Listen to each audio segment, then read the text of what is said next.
Encoding of multiple accounts. Bago mo panoorin ang video na to, mas mabuting mapanood mo muna kung paano mag-encode ng single account. Makikita mong link nito sa description box. Hi, I'm Michelle Yu, and if you want to know more about me, add me on Facebook.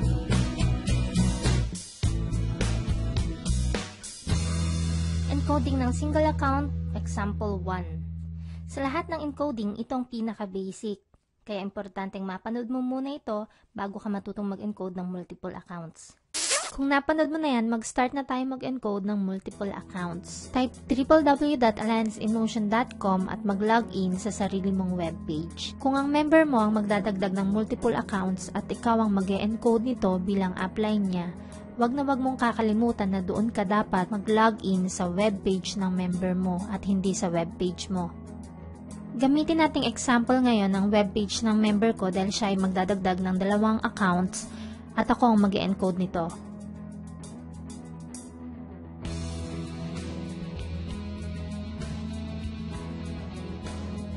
Kung mapapansin mo sa dashboard ni ma'am, meron palang itong isang account. Pumunta tayo ngayon sa genealogy ng webpage niya. Dito natin ilalagay ang pangalawa niyang account at ang pangatlo.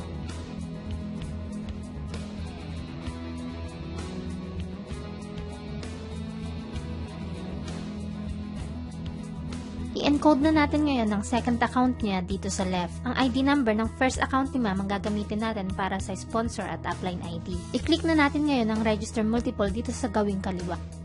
Take note, dahil ito ay encoding ng multiple accounts, hindi mo na kailangan mag-log out sa webpage at i-click uli ang register button. Ang dapat mong i-click ay yung register multiple sa loob ng webpage. Kung mapapansin mo, makikita rin dito sa bandang itaas ang ID number ng first account ni ma'am. Kaya gagayahin ko na lang ito para ilagay dito sa sponsor ID at upline ID. Dahil ito ay dagdag sa sariling account ni ma'am, ID number niya dapat ang ilagay sa sponsor ID. Kahit ako pang sponsor niya at nag-multiple accounts siya, siya na ang dapat maging sponsor sa lahat ng accounts na idadagdag niya. Kaya wag nating kalimutan na kapag meron tayong bagong na-invite na nag-multiple accounts, ikaw ang sponsor sa first account niya na dapat ma-encode. At yung iba pa niyang accounts ay dapat siya na ang ilalagay na sponsor sa sponsor ID.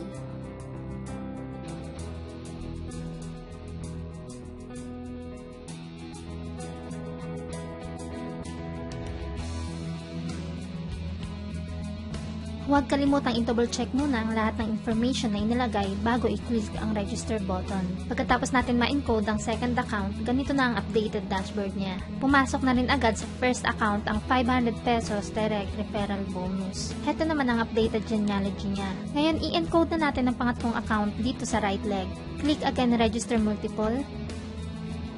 At i-type uli ang sponsor ID at upline ID. This time, right position.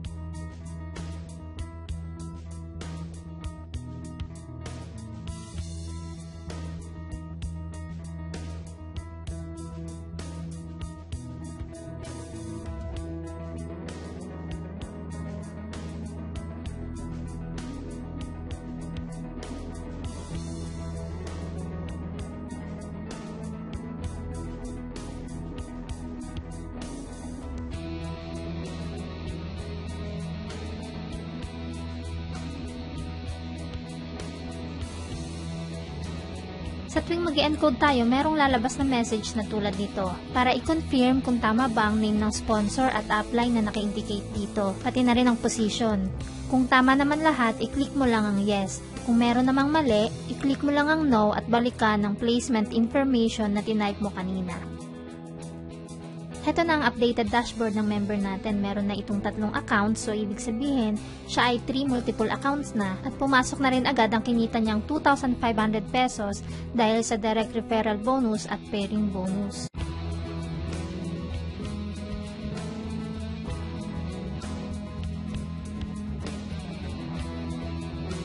Are you learning? I'm Michelle Yu and thank you for watching. Annyeong!